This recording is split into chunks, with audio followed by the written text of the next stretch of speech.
Hey guys, this is TechKaz with a video review of the Samsung Galaxy S2. We're going to go around the phone and show what it has. Here you can see a micro B USB charging slot for charging the phone and connecting it to the computer for data transfer. Has a on button on this side, headphone jack on the top, and volume up, volume down rocker, and that's about it. That's all you get on the side of the sides of the Galaxy S2. There isn't much. It has an 8 megapixel camera with flash on the back, and a beautiful 4.3 inch screen, Super AMOLED LED on the front, and a home button. And then there's two virtual buttons here, a back button when you switch it on, and a menu button. Okay, we're going to do a startup time test using the iPod Touch to time it. So here's the startup time.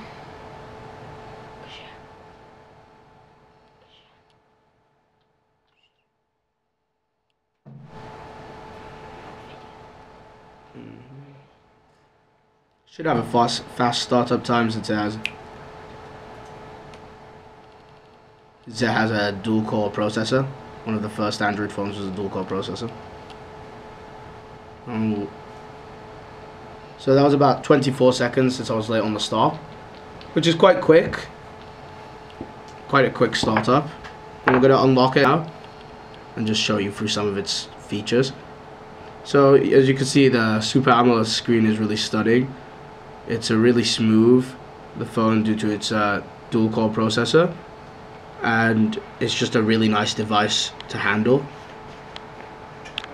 It's got this model has 8 GB built-in memory, and we're gonna run a benchmark now to see how it compares to its predecessor, the Galaxy S. And the benchmark software is here. Run Quadrant, a full benchmark.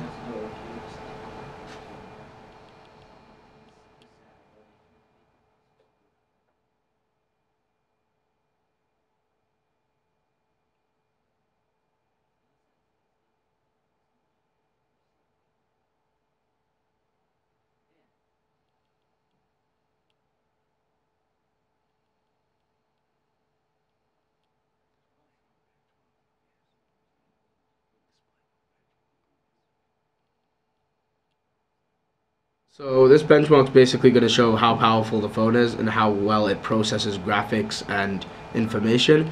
It's going to put it on a chart in the end in comparison to other famous Android phones.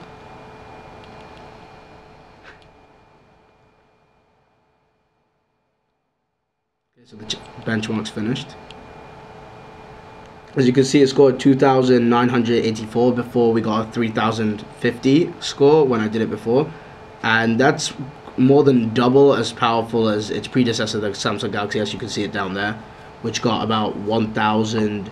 It looks like 800. It got about 800.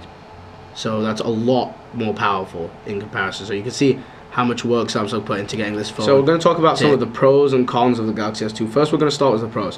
One of the major pros of this phone is its beautiful screen that we talked about before. It's a really good quality screen, one of the best you'll get on the market, Super AMOLED Plus, although it does have a poor pixel density. But the screen quality is really nice. It's amazing. Another pro of the Galaxy S2 is how thin it is. 8.6 millimeters thin. It's really nice to handle, although its dimensions are a bit annoying. For daily use, the phone can be a bit of a pain in the hand, unlike some of its competitors with the same screen size, because it's too wide. Like the Sony Ericsson Arc, for example, it's less wide, it's easier to hold in the hand, easier to use on a daily basis.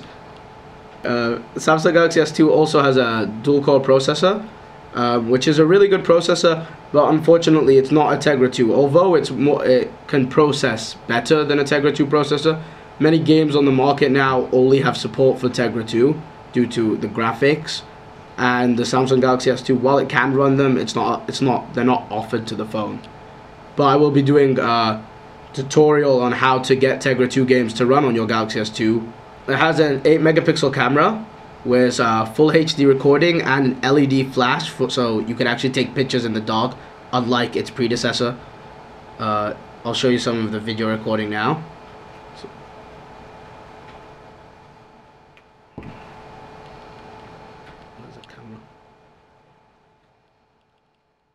the camera.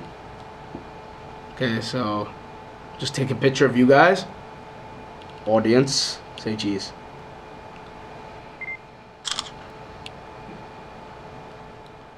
Okay, so that's you. You're a Fujifilm. Yes. And now to get to some of the cons of this phone. Other than its dimensions, there isn't really much bad things to say about the Samsung Galaxy S2. Samsung really did a good job with this phone. It's one of the best phones on the market. Has a really good price range of about £450 you can get it for, which compared to other phones like the Sony Ericsson Arc, which is almost half as powerful, is not that much more. It's about £120 more maybe than the Arc. The Samsung Galaxy S2 runs Android Gingerbread, which is the latest version of Android. It's really smooth. It causes it to have a good battery life and to run smoothly. That allows it to run the latest games. So some people who owned iPhones in the past might be wondering about the Android market. The Android market is really growing. Obviously, the Galaxy S2 has support of all of the Android market apps other than the Tegra 2 games, but it's growing quite quickly. It's still nowhere near as close as big as the iPhones market, but most of the apps you want, you'll find there. It's a really good phone to switch from the iPhone 4 to the to Android Wiz if you have a lot of money.